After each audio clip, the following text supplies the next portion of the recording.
بسم الله الرحمن الرحيم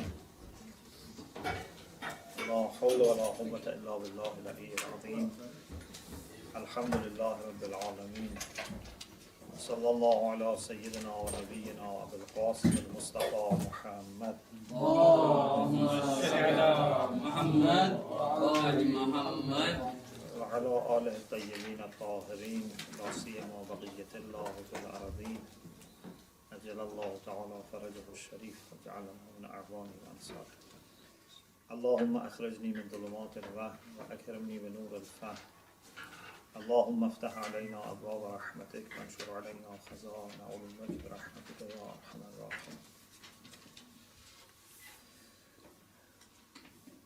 We were discussing different aspects of Islamic theory of ethics, and so far, alhamdulillah, we've been able to explain the role of actions and the role of qualities and the relative priority of qualities over actions, not all the time, but in general. And then we talked about how we can understand whether a quality is good or bad. And we said that it can be understood based on the outcomes of the actions which can originate from that quality. So if there is a quality which is acted upon, you can see what outcomes would be there. It's not necessary to be acted upon, but if it was acted upon, what outcome it would have. Like, for example, if there is a person who is generous, this quality of generosity maybe is not always acted upon, because the person is generous but has no money, or is generous but there is no one who is in need. So sometimes the quality is there, but there is no action. Or a person who is brave, but there is no way in which he shows his bravery. But if that quality is acted upon, or in other words, the actions which relate or correspond to that quality, those actions, if they have good outcomes, then that quality also becomes good. If those actions have bad outcomes, that qualities also becomes bad. This is one way. Then I said there is another way, and that is to start with the qualities themselves, not necessarily going to the actions and the outcomes of the action. And here I mentioned two ways. One is to see which qualities are more human. The other way is the traditional Aristotelian way that we talked about different faculties of human soul and how virtues and vices can be defined according to each faculty. Now we want to continue our discussion, and that is about actions. How we can define an action. In other words, in Islamic ethics, when an action becomes good, when an action is bad. So if you want to understand whether, for example, abortion is good or bad, whether telling lies is right or wrong, so you need to know when something becomes good, when something becomes bad, and then based on that, you can decide about that particular case. Those who believe in virtue ethics, they believe that first we should define the qualities, the virtues, and then based on that, we can decide about the actions. It's quite opposite to what is the first way of understanding which quality is good. The first way was, you decide about the action, and then the quality which corresponds to that action becomes good or bad. So those who believe in virtue ethics, they say that first you decide about the action, the quality, and then based on that, you say this action is coming from a virtuous quality, so this action is good. But we believe that we don't need to do that. We don't need to think that if this action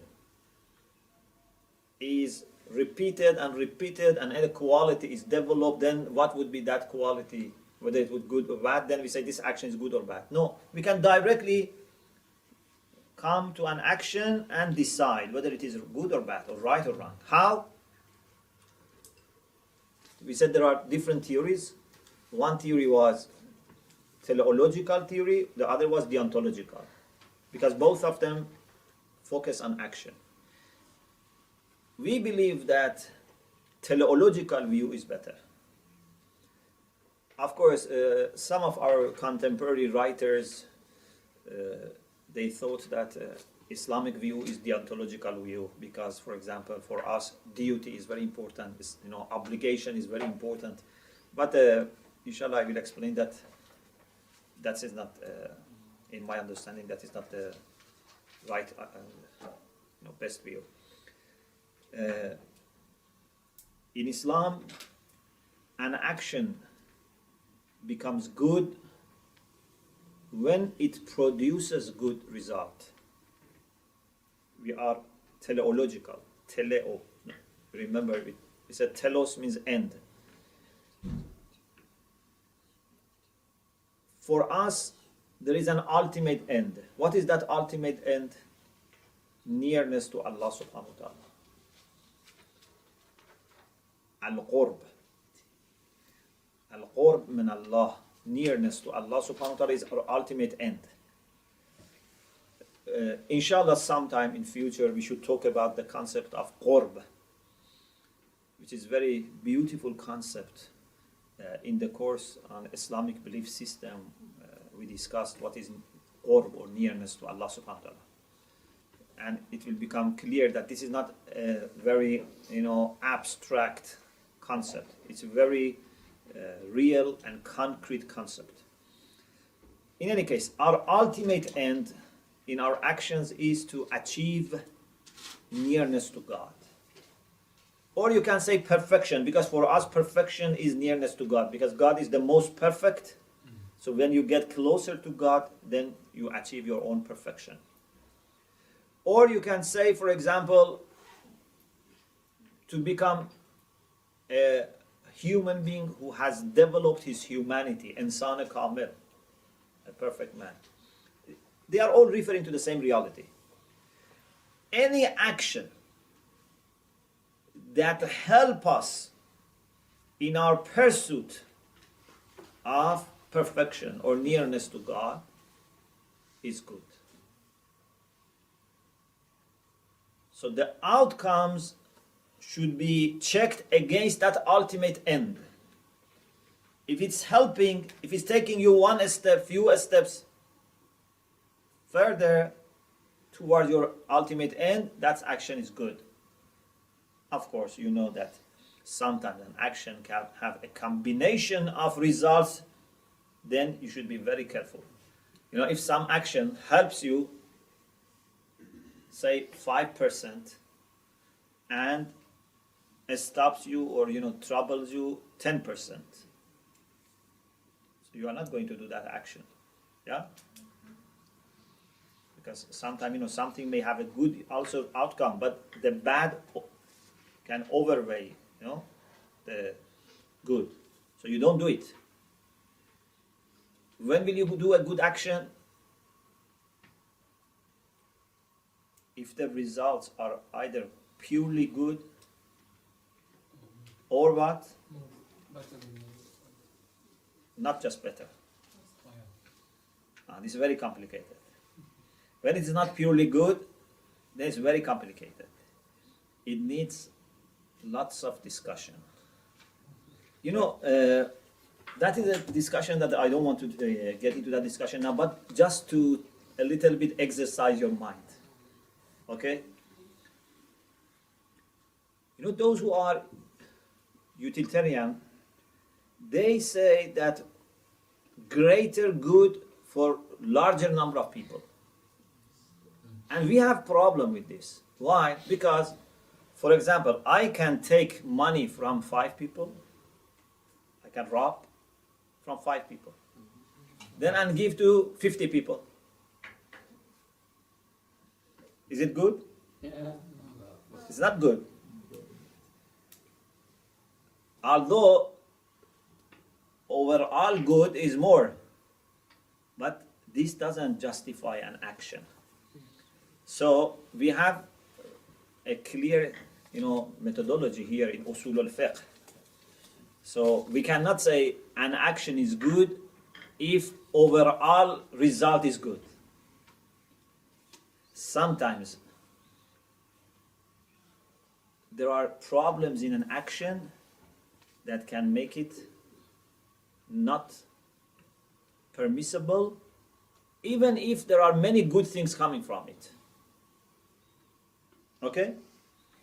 For example, maybe by telling a lie, I can, for example, do some, good tabligh. Yeah? I can bring some people, towards, for example, what I think to be the right way. But this is not acceptable in Islam. When Rasulullah sallallahu alaihi wasallam lost his son, then there was eclipse. And many people said it is because of Rasulullah losing his son. Okay, Rasulullah could have used this as an opportunity to do tabligh. Say, look, didn't I tell you that Allah has sent me? Yeah? Or at least he could have kept silent. Let people say this. He should have.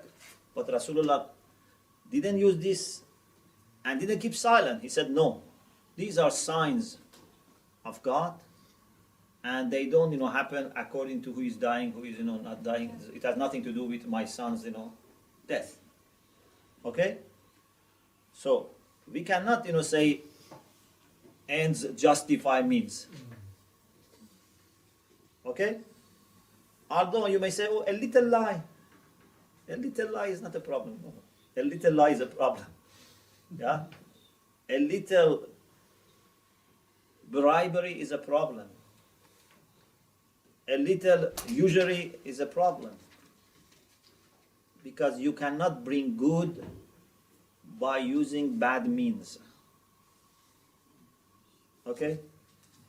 Sometimes, unfortunately, we think that success comes from money, from worldly, means. But success doesn't come from that. You can be without money and succeed. You can be a person who has lots of money but is not succeeding. So, an action is good if it brings about good results. And we mean by good, you remember I said the first good, second good, they are different. An action is good when it brings good results, and we mean by good results something that serves our purpose, and that is to get closer to Allah subhanahu wa ta'ala.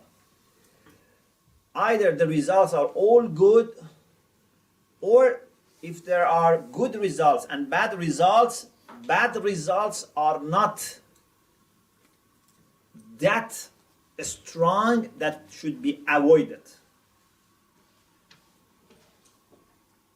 In other words, they are not haram, they are makruh.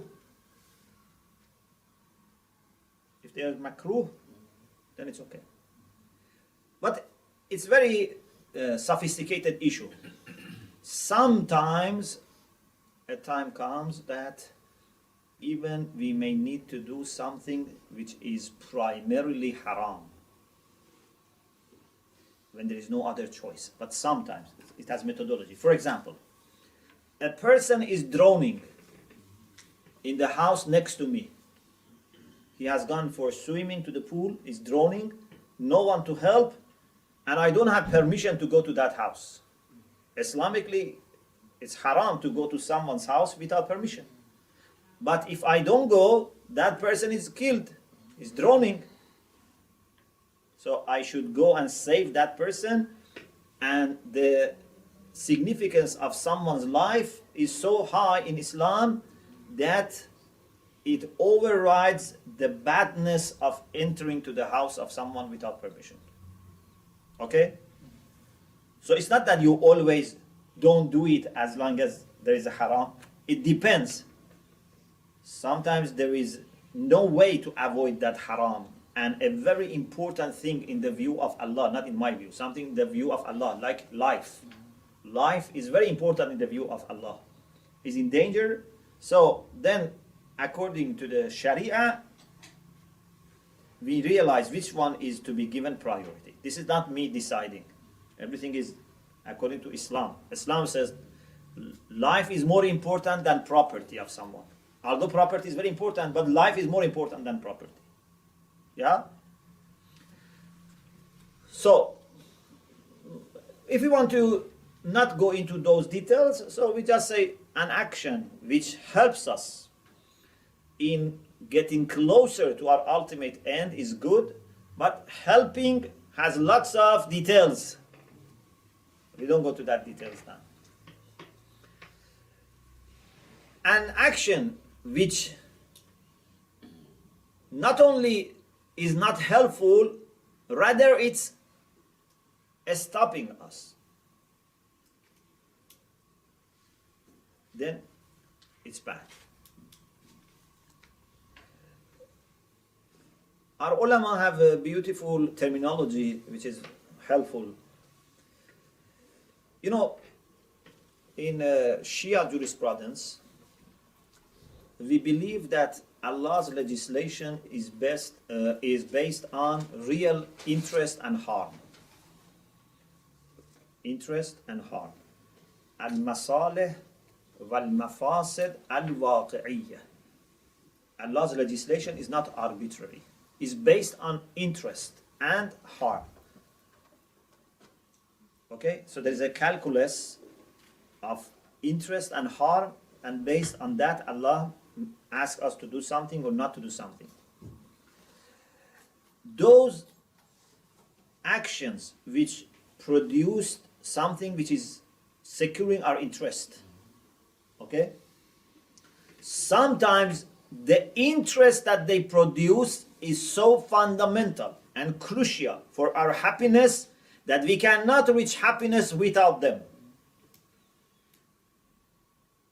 They become wajib. Okay? An action that produces some maslah, some interest that is necessary for our happiness, without which we cannot reach our happiness, that action becomes wajib, is obligatory. And that maslaha is called al-maslaha al-mulzima. Al-maslaha al-mulzima means brings obligation. Because it's so important that we cannot do without it. Sometimes it has ability to produce maslaha and interest. But even without that, we can still manage to reach happiness. Then it becomes mustahab. Mustahab is something that helps us, takes us closer to our ultimate end. But it's not that if you don't do that mustahab, you will not reach. Still you can reach. But maybe it slows down. Maybe it takes you not to the very high levels, to the lower level. But still, without doing mustahabbat, still it's possible to reach. Okay? So this is not maslaha mulzama, it's ghayrul mulzama. Okay?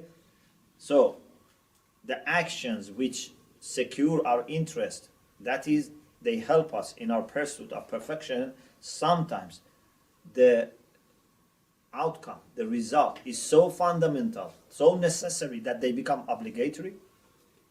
Sometimes the outcome is very useful, but still without them we can manage. It's possible still. Yeah?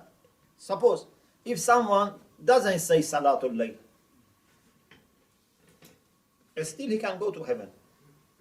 Still he can get close to Allah subhanahu wa ta'ala. But Salatul Layl helps a lot. Yeah? It can facilitate. It can speed up. or it can take you to higher levels. For Rasulullah, it was compulsory because Allah wanted to give him maqam mahmud. So he said, you must do tahajjud. من الليل فتحجد به نافلة لك عسى أن يبعثك ربك مقاما محمودا. But if someone doesn't do Salatul Layl, still he can be a good person, still he can go to heaven, still he can be close to Allah subhanahu wa ta'ala. Maybe very slowly, or maybe not very high, but still he can. So Salatul Layl is not made wajib for us. Yeah, it's very highly recommended. But if someone doesn't do Salatul Fajr, he cannot go to heaven. Yes, maybe Allah forgives, maybe he does tawbah, then those are some fixation. We are talking about the ordinary way. On the other hand, any action that causes harm to your journey, and that harm is so great that it stops you. It cannot go further. Or, na'uzu billah, pushes you back. It's not just it stops you. It pushes you back. Then that action becomes haram. Why? Because there is a harm which is taking away from you the chance of reaching happiness or sa'adah. Our ulama call this al-mafsada al-mufawwita. Al-mafsada al-mufawwita. Mufawwit, tafwit. Means this is a kind of harm that makes the chance of sa'adah zero. Mufawwit, fault. You know fault.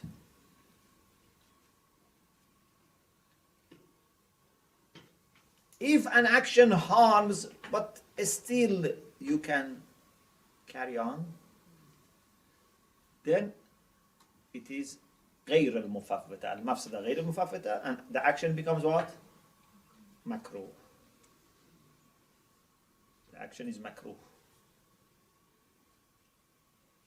What about an action which doesn't help you and doesn't harm you?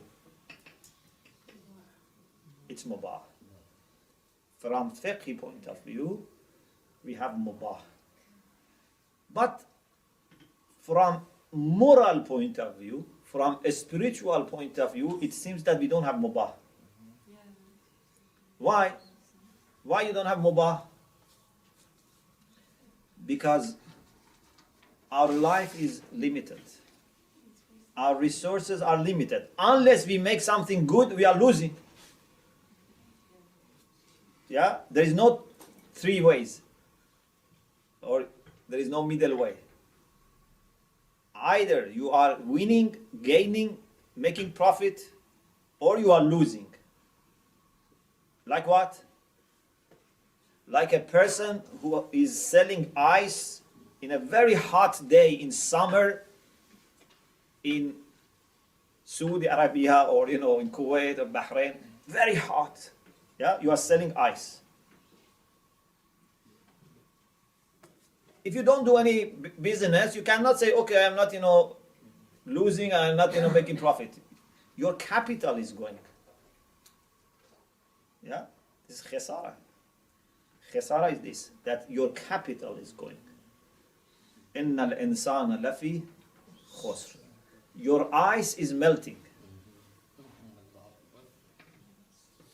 I don't know how much of that ice is left. Yeah, sometimes it looks big, but you see that it's inside, empty. So it means the time is finished. So, from a moral point of view, we don't have that much,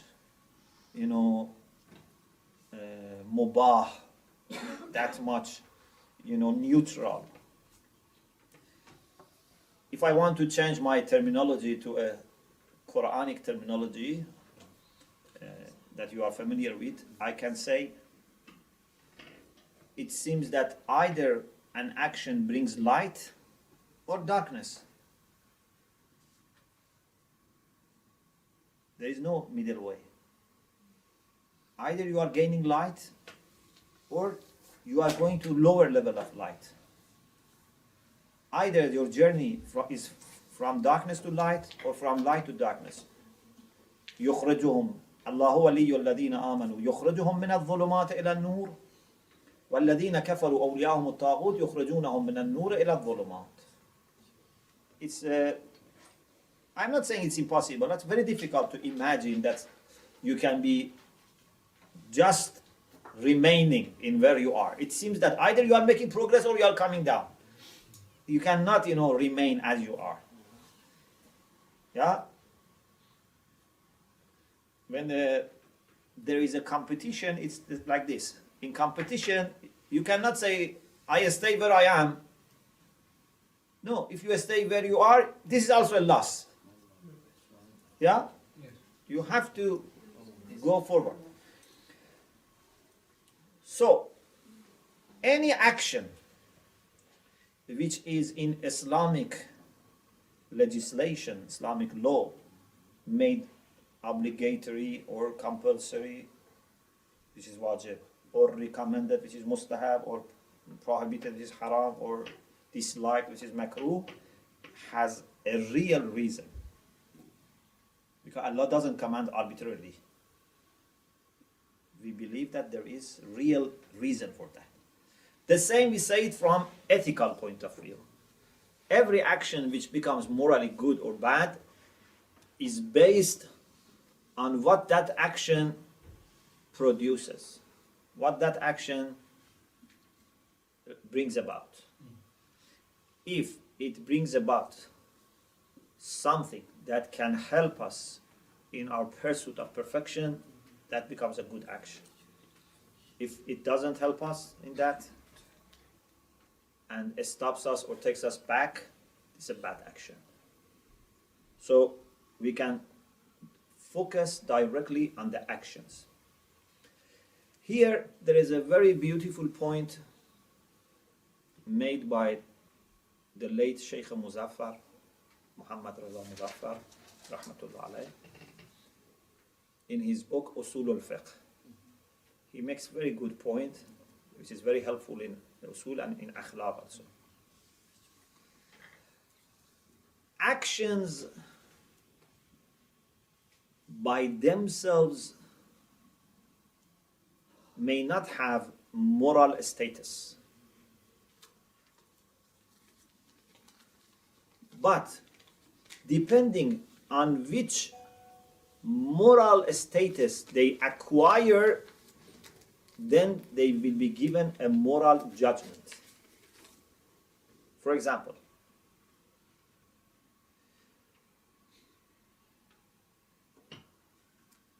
if you imagine walking, is walking morally good or bad?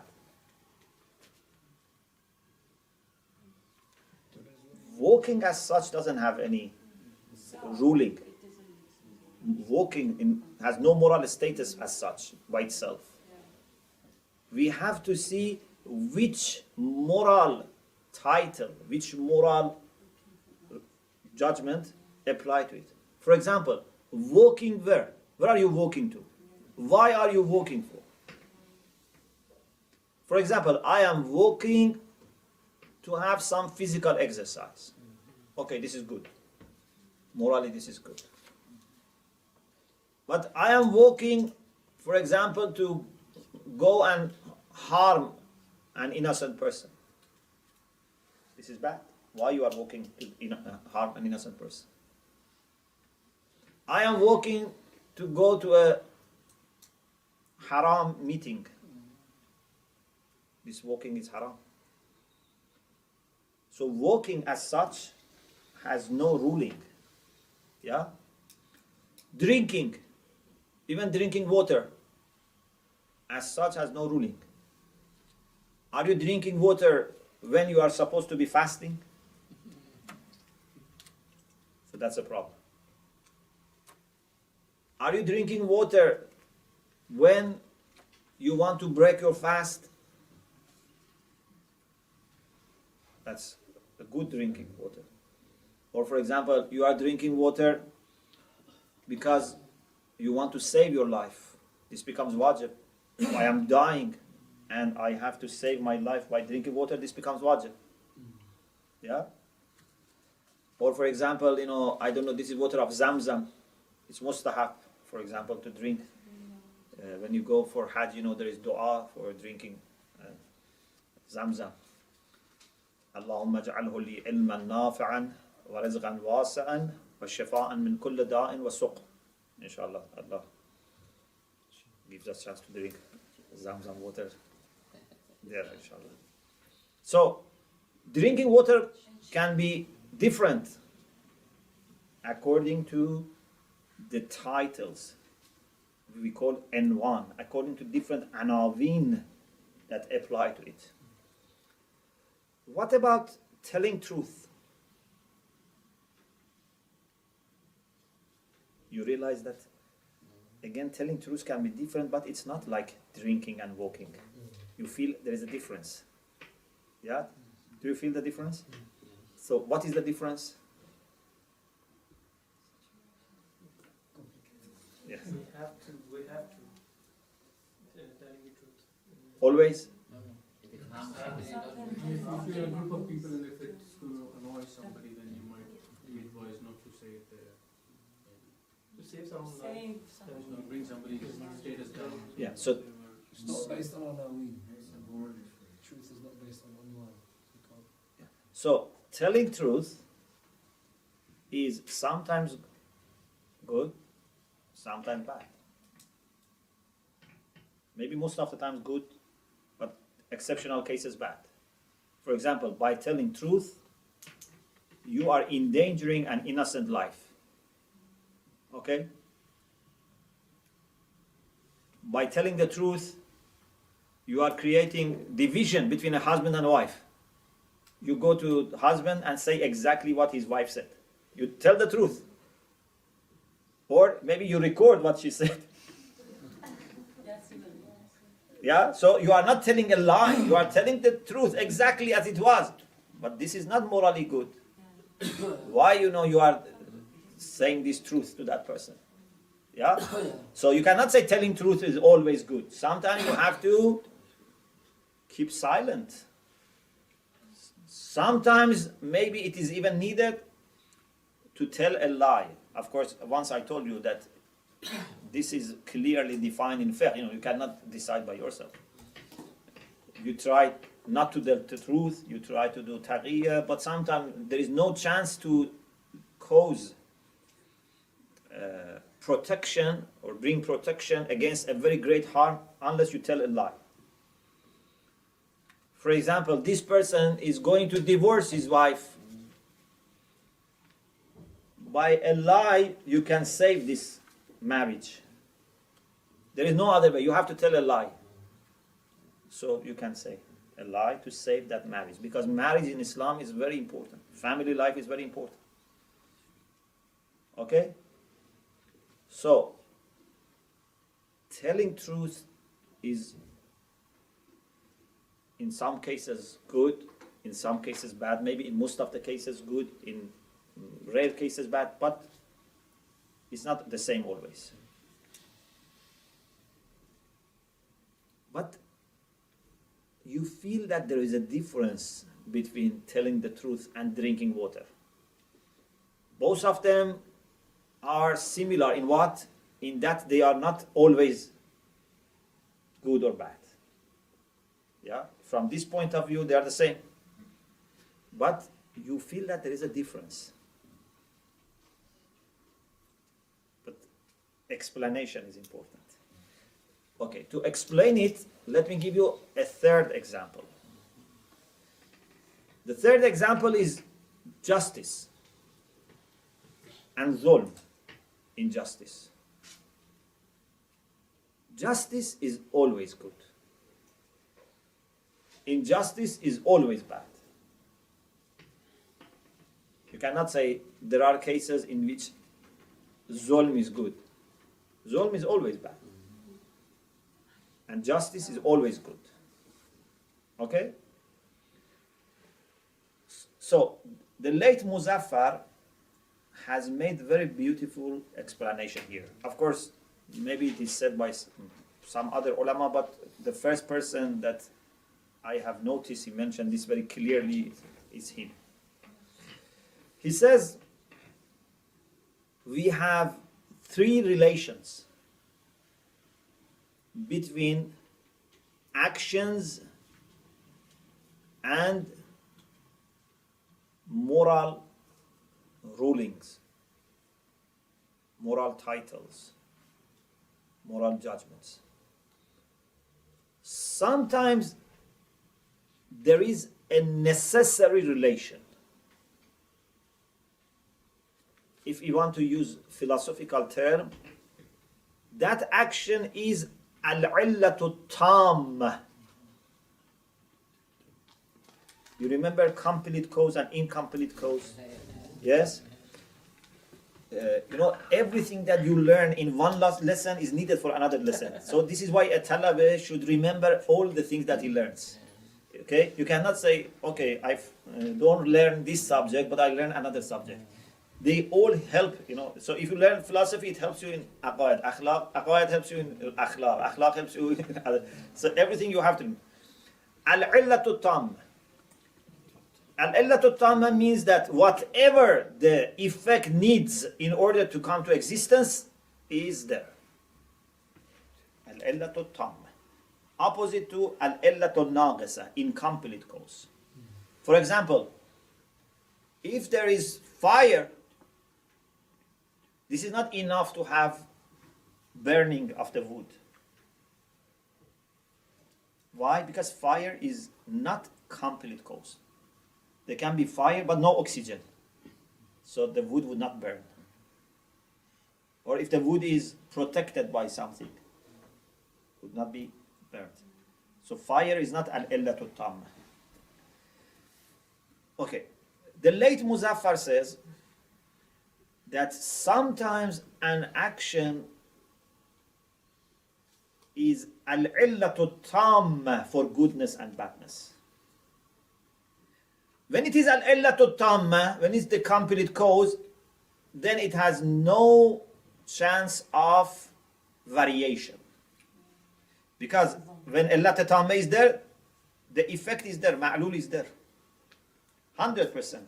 Because by definition, you say illatu tamma means that whatever you need should come together. So if everything which is needed is together, so you should have the effect.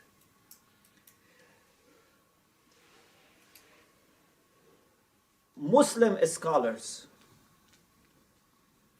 have so far, as far as I have seen and other people have said, so it seems that for Muslim scholars, the only thing that they believe is al-illatu tamma for goodness is adl. Adl, justice. Justice. This shows how important is justice. Justice is always necessarily good. It's very fundamental. And injustice is bad. Okay? Then, if there are other examples, maybe you can, think and come up with other examples. But so far, it seems that this is the only example that is on record. After this level, we come down, where the action is not complete cause, but is an incomplete cause, or more precisely, is muqtadi. Is muqtadi. What does muqtadi means? Means it is bringing about if there is no obstacle. If there is no obstacle. Fire is muqtadi for burning. It means that fire can burn, but if there is no obstacle. We need two things. We need to have muqtadi, and also we need to have no obstacle, no mani'. Okay? Al-muqtadi mawjood, al-mani' mafqood. When muqtadi mawjood, mani' mafqood, that happens. Okay? For example, I love to go, for example, to visit my parents, or to go for ziyarah, or to go for learning. That desire in me is muqtazi. Okay? It entitles, it leads me, pushes me. But sometimes there is mani. For example, my health doesn't permit, or there is no security, or I don't have money. Okay? So sometimes there is mani, obstacle. But there must be muqtazi. If there is no mani, but there is no muqtazi. Many times people want to learn, but there is no teacher, there is no hose, there is no book, there is no class. Yeah? So they have muqtazi, but there is mani. But sometimes there is no mani, but also, unfortunately, there is no muqtazi. There is no desire. They don't have any problem. They cannot complain. They cannot say we don't have teacher, we don't have class, yeah? But there is no muqtazi. There is an expression that we use in Farsi a lot. For example, if I want to come and see you, or for example, to go and see my teacher or whatever, so we say, Agar mani nabashad, I want to see you. Means if there is no obstacle, I want to see you. And it means that I know that you might have, a problem. Maybe, for example, you are busy, you have commitments. Okay? So I say, if there is no mani, there is no obstacle, there is nothing to prevent, I love to see you. So one of ulama, rahmatullah alayh, one of his students walked with him, and they reached his house. So this alim, wanted to say goodbye and go inside. This student said, Agar mani nabashad, I want to come in. If there is no obstacle.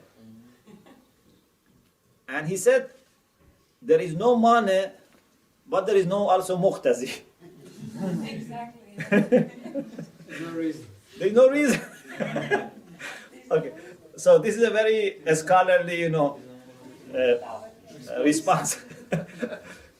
So we need two things. We need to have muqtazi and no obstacle, no mani.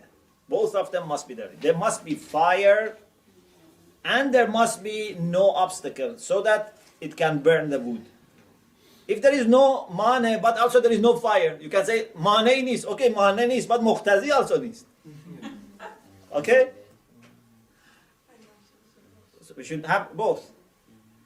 So, telling truth is muqtazi. I am sorry that I keep using Arabic terms, but these are technical terms, and if I want to use something in English, it will be more complicated. So now that you understood muqtazi mane, please let me use muqtazi mane.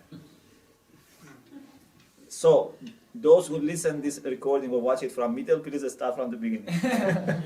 Okay. Because sometimes nowadays people are not patient, so they start from middle to save time. Okay. So telling truth is muqtazi.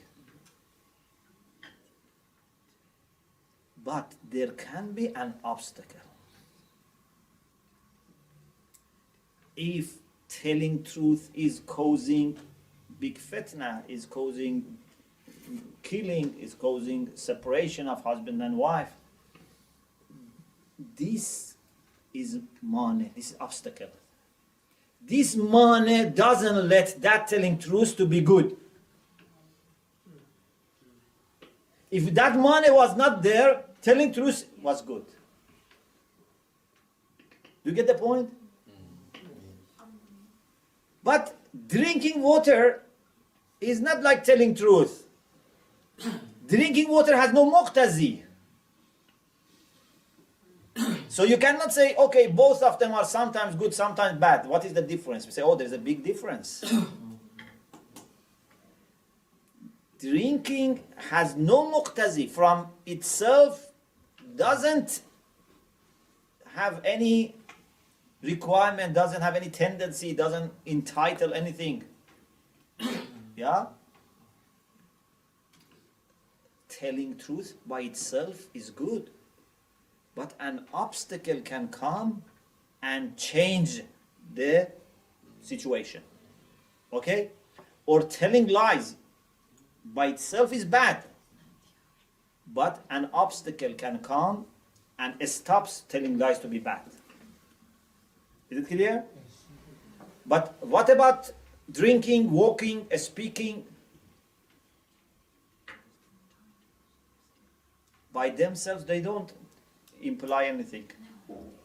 We need something from outside to come and give them moral status. Did you get the point? So here, muqtazi should come from outside. So the late Muẓaffar says, sometimes there is necessity, al-illatu tamma, like justice and goodness. Always, without exception, is good. Nothing can stop it. Sometimes there is iqtida.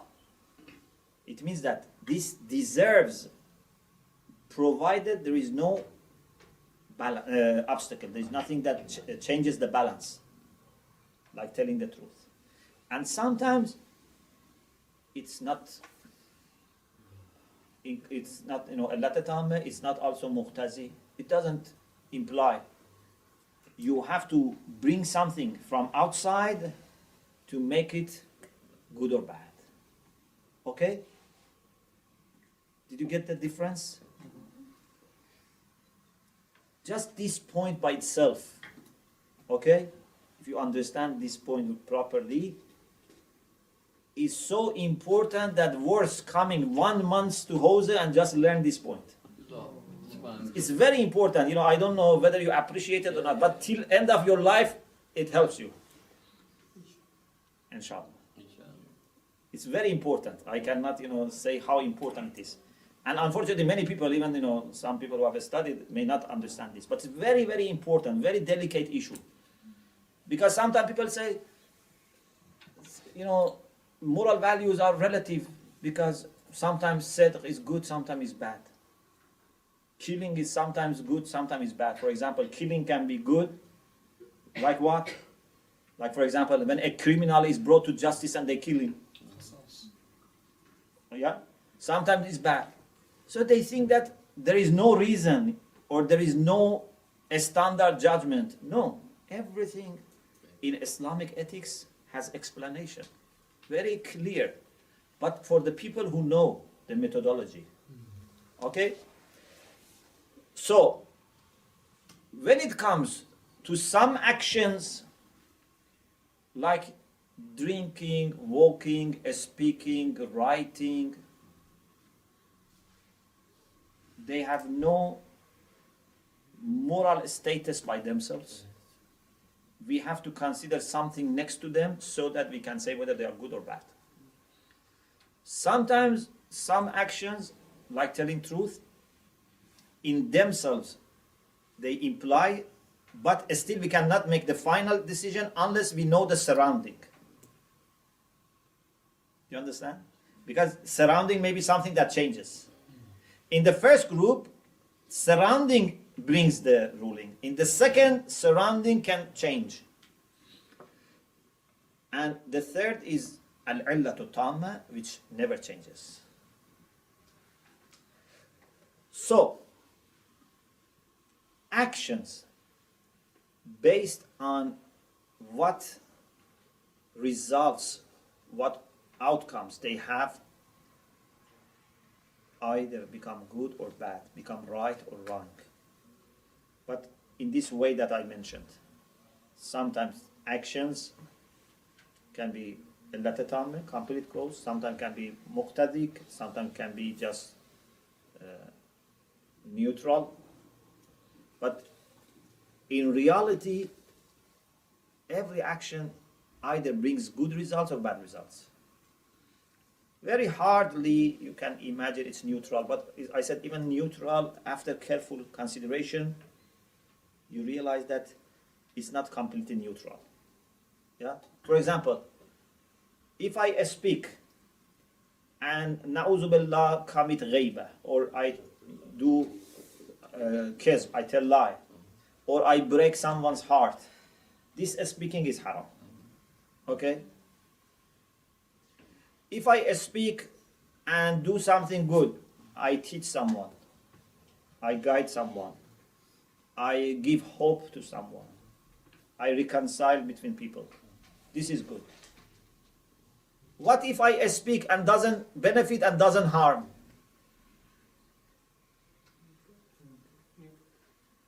Okay, from a moral point of view, you can say, okay, it's neutral, but it seems that this is not neutral. Yeah, when there is no benefit, don't do it. Maybe the benefit is that you want to, for example, make another person happy, to give company to something. That is good. You can, have a good intention. I am saying, nonsense, but just to make that person happy. Okay, this is also not neutral, because you are trying to build a bridge, and make that person happy. Someone is very sad. I want him to forget his problems. So I start, talking, I don't want, just to talk, but I want to make that person forget his problem. This is good. But if there is no real benefit, talking as such is not neutral. It's not neutral, it's bad. We have many hadiths about not saying things which are useless. Tarkul kalam fi ma la ya'ni. When something is not useful, something is not relevant, we shouldn't say it. Yeah? Some people, unfortunately, say about everything. So a person went to someone and said, there is a good news. Your neighbor's cow has given birth. So he said, it's none of my business. Why you are telling me it's none? He said, but then they would have milk and they would give you extra milk.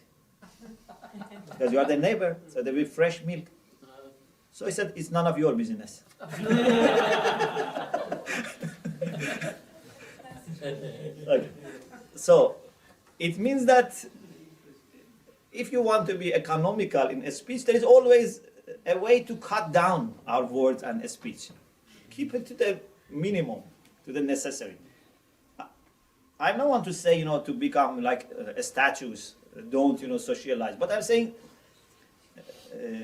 first, reduce it.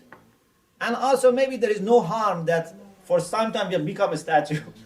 When we gain control and we really speak when we want, then you can become another ordinary person. Sometimes you need to control yourself too much so that you come to the balance. Yeah? In some books I read that some people had this habit. I'm not advising, and I haven't done myself. Just something to know. They had this habit of putting some sands in their mouth so that they cannot speak. Because if you want to speak, it's difficult. So either you have to bring them out, so then anything which was not necessary, they didn't say. Okay? I'm not advising this, but you can understand the reason, the rationale behind this. Because this is the only way to make sure that you don't say anything which is not necessary. Yeah? So sometimes we need to do something so that we come to the middle position, to the balance. Okay, so we don't have anything which is really neutral. If you carefully examine, you realize that it is either good or bad. Okay? It's either good or bad. And one of the things that also maybe, I don't know, you agree or not. It seems that in our life, in this modern world, the things which are not necessary, the things which are not really good, are becoming too much. This, for example, why we have problem of, for example, leisure time. People don't know what to do, They have lots of time, they don't know what to do, and they have just to kill the time. In the past, it was not like this. The least they were doing was some physical exercise, because they had to walk. Yeah? Walk, at least 1 hour, 2 hours every day. From house to the farm, inside the farm, going back, or there was no car, or not that everyone had car. Yeah? At least they were doing some physical exercise. When they were at home, they were speaking, but at least they were speaking with family. Not online. Yeah? But now, we are not using our body. Yeah? We are just sitting somewhere. Okay? We are using only part of body.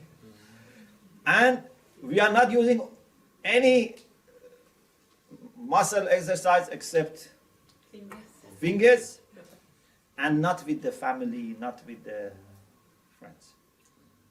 So when you are away, I am sending SMS to you. But when you are here, I'm not talking to you. To send someone else who is away. What is the point? When I am outside home, I am talking to, for example, someone at home. But when I am at home, I'm not talking to them. I'm talking to someone else. Because this gadget has has forced itself to us. It decides for me what type of communication I should have. Because I have paid for this. Yeah, I have get used to this. Now, I only make those communications in which I can use this gadget. Maybe you don't understand, but unconsciously we have become like this. Unconsciously I think, why I should speak to this person? Let me speak with someone that is not here so that I can use this. I can always speak to him. He is here, she is here. Yeah, I can always see him. Let me do something that this is causing lots of problems. And it seems that we have to really work out a guideline here. One of the things that I am very much concerned is maybe if we can put our ideas together and our experiences and come up with a guideline on how to use these things and when to use it and to what extent. We shouldn't use everything which becomes available in the market. And which age? If I can afford to buy, for example, the most recent, for example, model of mobile for my child, should I do it just because I can afford? Or there should be some restriction? So these are the things that we have to consider. Anyway, so to sum up what we said, we can decide whether an action is good or bad directly. We can, of course, understand it in the light of the qualities, but we can do it directly to see whether they bring about good results, something that can help us in our pursuit of perfection and nearness of Allah, or they can stop us or take us back with some details that we explained. وآخر دعوانا أن الحمد لله رب العالمين.